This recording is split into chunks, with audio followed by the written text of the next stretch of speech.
राजा और पंडित की कहानी। नमस्कार दोस्तों, आपका स्वागत है इस ज्ञान से भरी प्रेरक कहानी में। एक समय की बात है, गौंतूर नाम के एक गांव में एक पंडित जी रहा करते थे। उन्होंने एक साहूकार के पास 500 रुपए यह सोचकर जमा करा दिए कि जब उनकी बेटी की शादी होगी तो ये पैसे उनके काम आएंगे।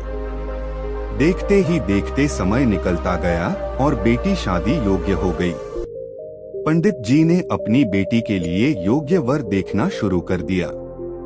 उन्हें अपनी पुत्री के लिए एक लड़का पसंद आया, जिसके बाद पंडित जी साहूकार के पास अपने पैसे लेने गए। साहूकार ने उन्हें पैसे देने से इनकार करते हुए कहा, मेरे पास आपने कोई पैसे जमा नहीं कराए। आपके पास क्या सबूत है कि आपने मेरे पास पैसे रखे थे? क्या आपके पास उसका कोई लिखित प्रमाण है? साहूकार की ये बातें सुनकर पंडित जी परेशान हो जाते हैं और वे समझ जाते हैं कि साहूकार ने उनके पैसे हड़प लिए हैं।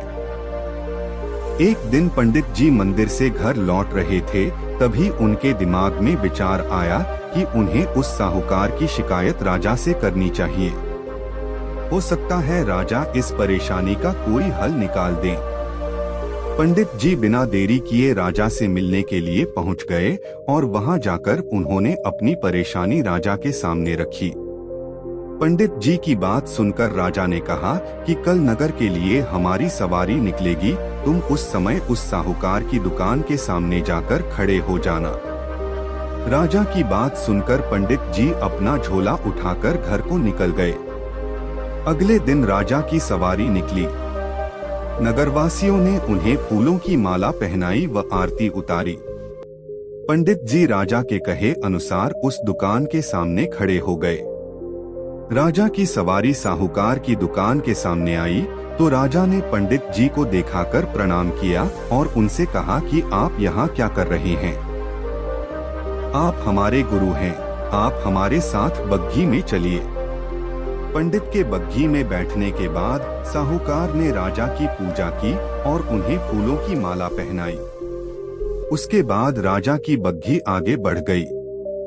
पंडित जी को कुछ दूर आगे जाने के बाद राजा ने बग्घी से उतार दिया और बोला कि मैंने अपना काम कर दिया है, अब आगे देखो क्या होता है। पंडित और राजा के संबंध को देखकर साहूकार सोच में पड़ गया और उसे घबराहट होने लगी कि कहीं पंडित उसकी शिकायत राजा से न कर दे। वह घर जाकर रात भर सो नहीं पाया।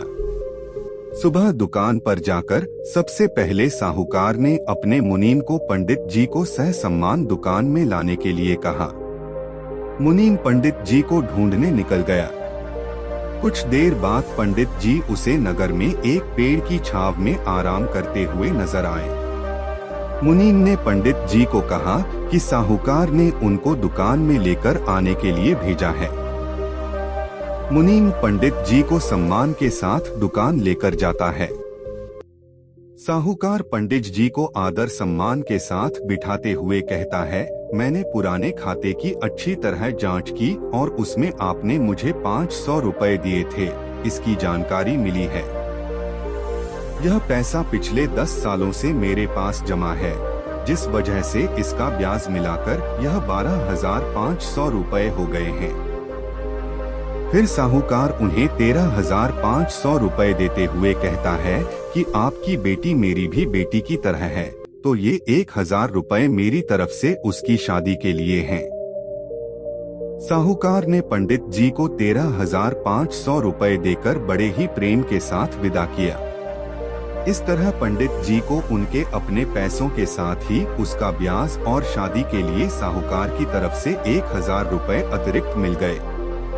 कहानी से सीख, अगर कोई किसी को परेशान कर रहा है तो उसके सामने गिड़गिड़ाने की बजाय ऐसे व्यक्ति से मदद मांगे जो इस समस्या से उसे निकाल सकता है। राजा और तोता की कहानी। नमस्कार दोस्तों, आपका स्वागत है इस ज्ञान से भरी प्रेरणादायक कहानी में। एक समय की बात है, किसी एक राज्य में हरिशंकर नाम का राजा राज करता था। उस राजा के 3 बेटे थे। उसकी ख्वाहिश थी कि वह उसका सबसे काबिल बेटा उसकी राजगद्दी संभाले, लेकिन वह इस बात लेकर संशय में था कि तीनों में से किसे वह अपना राजपाट सौंपे। एक दिन राजा को एक तरकीब सूझी। उसने उसी समय अपने तीनों बेटों को बुलाया और कहा, बेटे, आज मैं तुम सबसे एक सवाल पूछता हूँ। अगर तुम लोगों के सामने एक गुनहगार खड़ा हो तो तुम उसके साथ क्या करोगे? इस पर राजा के पहले बेटे ने कहा, उस अपराधी को सजाए मौत दी जानी चाहिए। वहीं दूसरे बेटे ने कहा, गुनहगार को कालकोठरी में बांध देना चाहिए। जबकि तीसरे बेटे ने कहा, पिताजी, हमें उसे सजा देने से पहले इस बात की जांच करनी चाहिए कि उसने सही में अपराध किया है या नहीं। इस पर राजा के तीसरे बेटे ने सभी को एक कहानी सुनाई। एक राजा था जिसके पास एक बुद्धिमान तोता था। एक बार उस तोता ने महाराज से कहा, मुझे अपने माता और पिताजी के पास जाना है। राजा ने उसकी बात नहीं मानी, लेकिन तोता ने हार नहीं मानी। वह लगातार महाराज से जिद करने लगा कि मुझे माता पिता के पास जाने दें। अंत में राजा ने तोता की बात मान ली और कहा, ठीक है, तुम अपने माता पिता से मिलकर आओ, लेकिन वहाँ ज्यादा दिन नहीं रुकना। राजा ने तोता को केवल 5 दिन की अनुमति दी और कहा, तुम 5 दिन में अपने परिवार वालों से मिलकर लौट आना। इसके बाद तोता 5 दिन के लिए अपने माता पिता के पास चला गया। छठे दिन जब वह राजा के पास लौट रहा था तो उसने सोचा कि क्यों न वह महाराज के लिए कुछ उपहार ले लिया जाए। फिर वह पर्वत की ओर निकल पड़ा। दरअसल वह महाराज के लिए अमृत फल लेना चाहता था। वहां पहुंचते पहुंचते रात हो गई। तोता ने पर्वत पर पहुंचकर फल तो ले लिया, लेकिन रात हो जाने के कारण वह आगे नहीं बढ़ा और वहीं रुक गया। उस रात जब तोता सो रहा था तभी एक सांप वहां आया और उसने राजा के लिए गए अमृत फल को खाने लगा। सांप ने फल को खाया, इस कारण उस फल में जहर फैल गया था।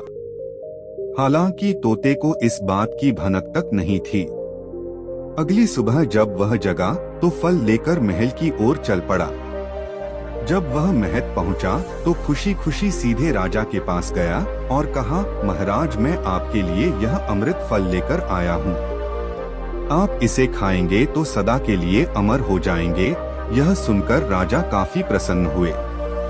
उन्होंने तुरंत उस अमृत फल को खाने के लिए मांगा। इस पर एक मंत्री ने कहा, जरा रुकिए महाराज, आप इस फल को बिना जांच किए कैसे खा सकते हैं? एक बार यह देख तो लीजिए कि तोता द्वारा लाया गया यह अमृत फल सही है या नहीं। राजा उस मंत्री की बात से सहमत हुआ और कहा कि तुरंत इस फल को एक कुत्ते को खिलाया जाए। राजा का आदेश पाकर सैनिक ने फल का एक टुकड़ा कुत्ते को खिलाया। फल खाते ही कुत्ते की मौत हो गई। यह देख राजा गुस्से से आग बबूला हो गया। उसने क्रोध में आकर तलवार से तोता के सिर को काट दिया, साथ ही फल को फेंकवा दिया। कुछ साल बाद ठीक उसी स्थान पर एक पौधा निकल आया। यह देख राजा को लगा कि यह उसी जहरीले फल का पौधा है। उसने सभी को आदेश दिया कि उस पेड़ का फल कोई नहीं खाएगा।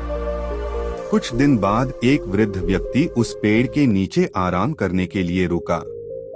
उसे भूख भी काफी जोर से लगी थी। उसने उसी पेड़ से फल तोड़ा और खाने लगा। फल खाने के बाद वह बूढ़ा व्यक्ति एकदम से जवान हो गया। राज ने जब यह देखा तो वह आश्चर्यचकित रह गया। उसे समझ आ गया कि वह फल जहरीला नहीं था। उससे बहुत बड़ी गलती हो गई। उसने बिना सच्चाई जाने तोता को मार दिया। इसे लेकर उसे काफी पछतावा भी हुआ। इसके लिए वह मन ही मन खुद को कोसने लगा।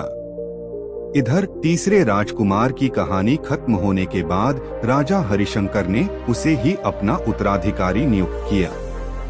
इसके बाद राज्य में जश्न मनाया गया। कहानी से सीख। इस कहानी से हमें यह सीख मिलती है कि हमें कभी भी बिना जांच किए किसी को सजा नहीं देनी चाहिए।